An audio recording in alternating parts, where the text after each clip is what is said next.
दोस्तों आज हम बात करेंगे एक ऐसे टॉपिक पे जिस टॉपिक पे कोई बात नहीं करना चाहता है, जो टॉपिक का सामना लगभग हर वो परिवार कर चुका है, फिर भी वो उस पे बात नहीं करना चाहता, वो खुल के नहीं बात करना चाहता क्योंकि कहीं न कहीं इससे महिलाओं के अधिकारों का हनन होता है, महिलाओं के अधिकारों की अवहेलना होती है और महिलाएँ इसी की आड़ में पुरुष के पूरे जीवन को बर्बाद कर देती हैं, पूरे जीवन को छिन्न-भिन्न कर देती हैं, उसके पूरे परिवार को बर्बाद कर देती हैं। जी हाँ दोस्तों, मैं बात कर रहा हूँ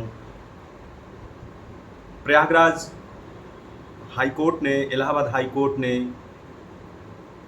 एक मामले में तल्ख़ टिप्पणी की है, विशेष तौर से उन महिलाओं को इंगित करते हुए जो महिलाएं किसी पुरुष के साथ लंबे संबंधों में रहती हैं, लंबे संबंधों में रहने के बाद उनको झूठे केसों में फंसा देती हैं और उनसे मोटी रकम वसूलती हैं, उनसे अपने स्वार्थों की पूर्ति करवाती हैं, उनसे अपने मनचाहे काम को करवाती हैं। इलाहाबाद हाई कोर्ट ने इसी मामले पे तल्ख़ टिप्पणी की है। अब दोस्तों बात करते हैं ऐसी महिलाओं का क्या किया जाना चाहिए, ऐसी महिलाओं को के साथ क्या सुलूक किया जाना चाहिए, ऐसी महिलाओं को समाज किस नज़र से देखे। तो इसमें कहने वाली बात नहीं है कि ऐसी महिलाओं को समाज हे दृष्टि से देखता है, ऐसी महिलाओं को जो महिला ऐसे कुकृत्य को करती है, ऐसी महिलाओं को समाज कभी ऊंचे नज़र से नहीं देख सकता। वो अपने जीवन में चाहे कितनी भी तरक्की कर ले, वो अपने जीवन में चाहे कोई भी मुकाम हासिल कर ले, ऐसे महिला को, ऐसे परिवार को समाज बिल्कुल हे दृष्टि से देखता है। यकीन न हो तो अपने सराउंडिंग में ऐसे परिवार को देख लीजिए और आप खुद ही सोचिए कि आप उस परिवार के बारे में अपनी क्या राय रखते हैं। सेम वही राय लगभग हर लोगों के दिमाग में है। ऐसी महिलाओं को समाज से बहिष्कृत किया जाना चाहिए। समाज की मुख्य धारा में इनको रहने का कोई बिल्कुल अधिकार नहीं है, क्योंकि चंद स्वार्थों के लिए आज वो किसी एक पुरुष का जीवन बर्बाद कर रही हैं, फिर दूसरे पुरुष का बर्बाद कर रही हैं, ऐसे न जाने कितने पुरुषों का जीवन बर्बाद कर रही हैं। आप जरा कल्पना कीजिए कि इससे क्या पुरुष वर्ग महिला वर्ग पे विश्वास कर पाएगा कभी, और पुरुष वर्ग महिला वर्ग पे अगर विश्वास नहीं कर पाता है तो इससे अंततः नुकसान किसका होगा। समाज में बहुत अच्छी महिलाएं भी हैं जो पुरुष मित्र के साथ, जो अपने पति के साथ काफ़ी कंफर्टेबल होती हैं, काफ़ी अच्छी स्थिति में रहती हैं, काफ़ी उनका केयरिंग नेचर होता है, वो उनको आगे बढ़ाने में अपना हाथ बटाती हैं। और हमारे शास्त्रों में तो कहा गया है कि हर कामयाब पुरुष के पीछे एक स्त्री का हाथ होता है। इस कहावत को वो चरितार्थ भी कर रही हैं, लेकिन वहीं समाज में दुष्टों की भी संख्या कम नहीं है, समाज में ऐसे दुष्ट लोगों की भी संख्या कम नहीं है जो समाज में अपनी दुष्टपना के लिए जाने जाते हैं, समाज में अपनी दुष्टपना को फैला रहे हैं। पुरुष मित्रों को आगे बढ़ने से ऐसे लोग रोकते हैं, पुरुष मित्रों को आगे बढ़ने देना नहीं चाहते, उनके करियर को बर्बाद कर देते हैं, उनके जीवन को बर्बाद कर देते हैं, उनकी पूरी फैमिली को तहस-नहस कर देते हैं। ऐसे में ऐसी महिलाओं को बिल्कुल समाज में मुख्य धारा में जोड़ने की ज़रूरत नहीं है।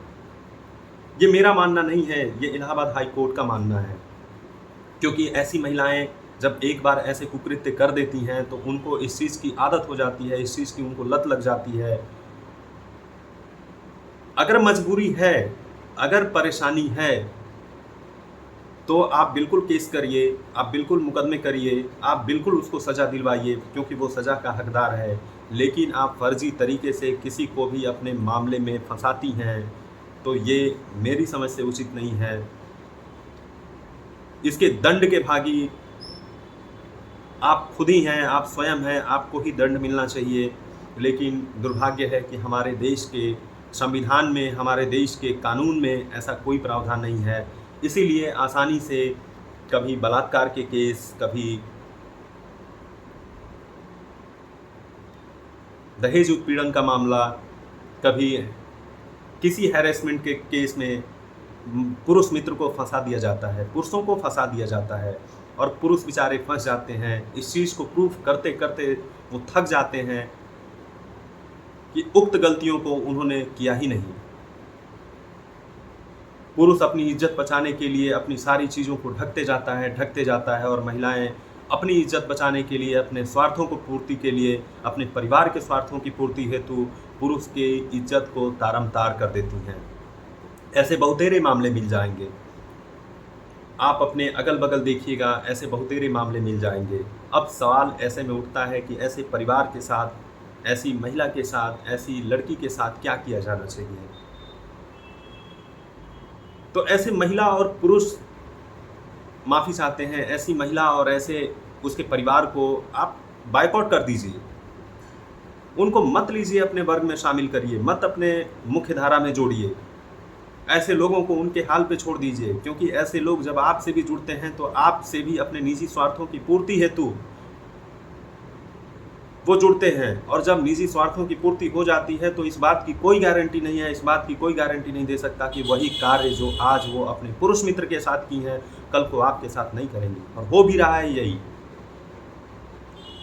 छोटी छोटी बातों के लिए, बेवजह की बातों के लिए पुरुषों को फंसा दिया जाता है, बच्चों को फंसा दिया जाता है। ऐसे अच्छे अच्छे बच्चे जो IITians होते हैं, IIMs से पढ़े होते हैं, उनको एक अच्छी जॉब की तलाश होती है, उनको अच्छी जॉब चाहिए होती है और उनको बदले में मिलता है जेल,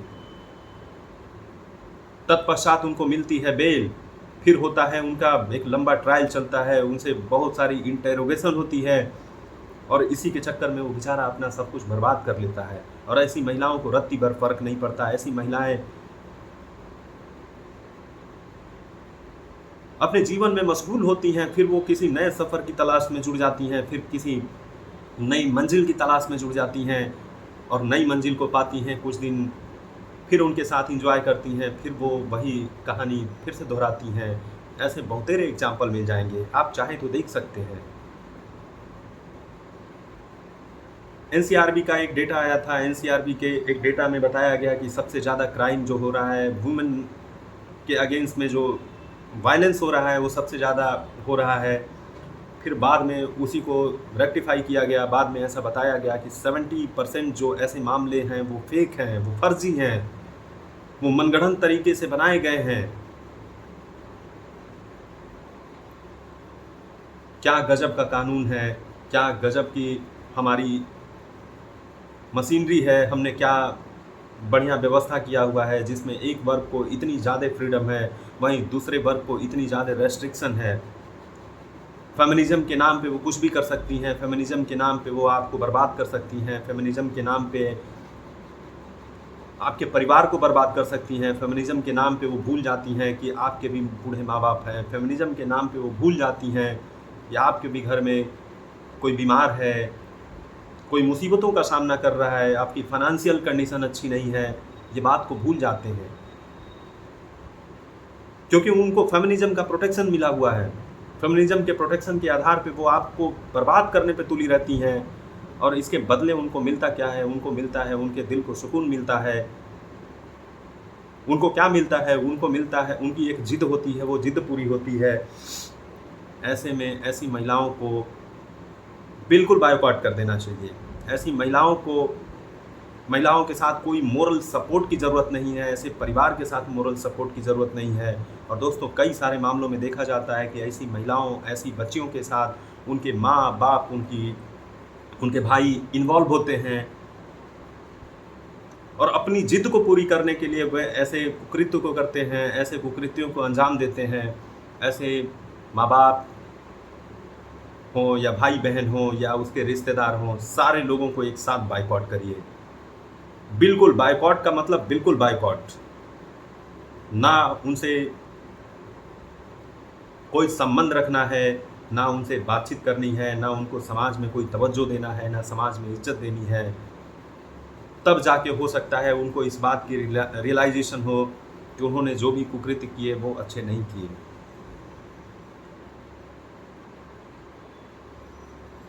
ऐसे माँ बाप का कहना ही क्या, ऐसे भाई और बहन का कहना ही क्या, जो धन और दौलत, जो अपनी झूठी प्रतिष्ठा, झूठे शान की आड़ में अपनी सगी बहनों से ऐसे कृत्य करवाते हैं और उनके चरित्र को दुनिया के सामने उजागर करते हैं। वो भूल जाते हैं कि ऐसे करने से फाइनली बदनामी उनकी बहनों की होती है, उनकी घर की बेटियों की, बहुओं की इज़्ज़त बदनाम होती है। लेकिन वो बात को भूल जाते हैं क्योंकि उनके तो अपने ज़िद होते हैं, उनकी अपनी तथाकथित वो झूठी प्रतिष्ठा होती है, जिसको वो मनगढ़ंत तरीके से गढ़े रहते हैं। ऐसे परिवार का हालाँकि समाज में कोई प्रतिष्ठा, कोई समाज में इज़्ज़त नहीं होती है। तो मैं ऐसे लोगों से विनम्र निवेदन करना चाहता हूँ कि ऐसे कुकृत्यों को करने से रोकिए, क्योंकि ये समाज है, ये समाज का अपना पैमाना है, ये समाज का अपना देखने का नज़रिया है, ये समाज आपको कहीं का नहीं छोड़ेगा। और दिल्ली, मुंबई, कलकत्ता या मेट्रो सिटी में जाने से आपको लगता है कि समाज का सामना आपको नहीं करना पड़ेगा, तो ये आप सबसे भ्रम की स्थिति में हैं, क्योंकि हम इसी धरती पे रहने वाले हैं, हम इसी समाज में वापस आने वाले हैं। हमारा अंतिम डेस्टिनेशन जो होगा, हमारा अपना समाज ही होगा। और जब यही समाज आपको डिनाई कर देगा, सोचिए आपका जीना दूभर हो जाएगा। आप उस समाज में कैसे सर उठा के गर्व से ऊंचा आप जी सकते हैं, इस बात को भी सोचिए। इसलिए ऐसे कुकृत्यों को रोकिए, खुद भी रोकिए, अपने परिवार से भी रुकवाइए, क्योंकि ये सही नहीं है। आप भी पुरुष हैं, आपके साथ भी ये घटना हो सकती है, तो कल्पना कीजिए आपके साथ क्या स्थिति होगी, आप इस घटना को लेकर के क्या फील करेंगे। तो कोई भी घटना आप औरों से करवाते हैं, कोई भी घटना आप किसी को करने के लिए प्रेरित करते हैं, तो हो सकता है कि यही घटना आपके साथ करने के लिए कोई दूसरा प्रेरित कर दे, तब तो आपका जीवन तबाह हो जाएगा। तो मैं कहना चाहता हूँ कि आप कृपया करके ऐसी गतिविधियों को रोकें। ऐसी गतिविधियाँ अगर कोई करने वाली घर की बहू बेटियाँ हैं तो उनको समझाएं, क्योंकि ये सही नहीं है। अगर सही मामले में वहाँ केस का मामला बनता है, अगर सही मामले में पुरुष वर्ग अपराधी है, तो उसको बिल्कुल आप जो भी आपको सज़ा देनी है, दिलवानी है, वो सज़ा दें, दिलवाएं, ये जायज़ है और समाज में स्वीकार्य भी है। समाज शायद तब आपको रिस्पेक्ट की नज़र से देखेगा, समाज में तब आपका रिस्पेक्ट ऊंचा होगा। लेकिन किसी भी पुरुष को बस इस बिहाफ पे आप फंसाने का प्रयास कर रहे हैं कि वो पुरुष एक लंबे समय तक आपके साथ शारीरिक संबंधों को जिया है और आपने जो जो चाहा है वो उसने किया है और आज वो करने की स्थिति में नहीं है, तो आप उसको फंसा रहे हैं। ये बिल्कुल स्वीकार्य नहीं है, इसको स्वीकार नहीं किया जाना चाहिए। और दंड का भागी वो पुरुष नहीं है, दंड का ही भागी आप हैं, आपका पूरा परिवार है। जो आप कर रही हैं और जो आपके परिवार ने उकसाया है आपको करने के लिए, ये सारे लोग मिलके दंड के भागी हैं। इसके लिए दंड फांसी नहीं है, इसके लिए दंड जेल नहीं है, इसके लिए दंड आपको कोई शारीरिक यातना भी नहीं है। इसके लिए एक छोटा सा दंड है, सामाजिक बहिष्कार, जिसको किया जाना चाहिए।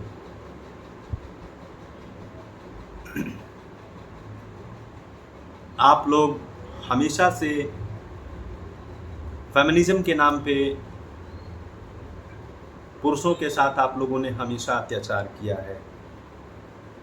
आप लोग मतलब यहाँ मैं 20% की बात कर रहा हूँ, 80% विमेन जो हैं आज भी वो अपने सहयोगी के साथ, वो अपने संबंधों को लेकर के काफ़ी सचेत हैं। उन संबंधों का निर्वहन वो काफ़ी मजबूती से कर रही हैं और अपने पुरुष मित्र, अपने जीवन साथी को लेकर वो काफ़ी सेंसिटिव हैं। उनके उत्थान में उनका भरपूर योगदान है और उनके उत्थान में वो सहयोगी बन रही हैं।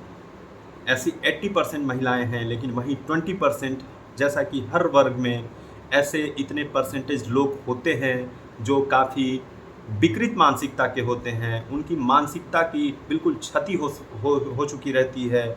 ऐसे परिवारों में, ऐसे लोगों में वो भी लोग आते हैं जो नए नए धन इकट्ठा किए रहते हैं, जिनको बिना मेहनत के कहीं से धन का अर्जन हुआ रहता है। अचानक उनकी समाज में प्रतिष्ठा किन्हीं न किन्हीं कारणों से बढ़ी होती है। ऐसे लोग ऐसी बेवजह की गतिविधियों में ज़्यादा संलिप्त पाए जाते हैं। वो ये भूल जाते हैं कि ये जो प्रतिष्ठा, ये जो पद, ये जो स्थिति समाज ने उनको मुहैया कराई है, वो समाज उनसे कभी भी छीन सकता है। समाज जब आपको देता है तो आप हर्षोल्लास से भर जाते हैं, तो समाज जब आपसे छीनता है तो आप उतने ही तेज़ी से डिप्रेशन में चले जाते हैं। फिर वही होता है, धोबी के कुत्ते वाली स्थिति हो जाती है, ना आप घर के रहते हैं ना घाट के रहते हैं। ये कहावत है और ये सही मायने में चरितार्थ भी होने लगती है आपके साथ। ऐसे भी एग्जाम्पल आपको मिल जाएंगे कि गांव, शहर, मोहल्ले में बहुत पैसे वाले लोग हैं, लेकिन उनको कोई नहीं पूछता, उनकी कोई स्थिति के बारे में जानना नहीं चाहता, कोई उनका हालचाल नहीं लेना चाहता। जरा कल्पना करिए वो परिवार कैसे जीता होगा।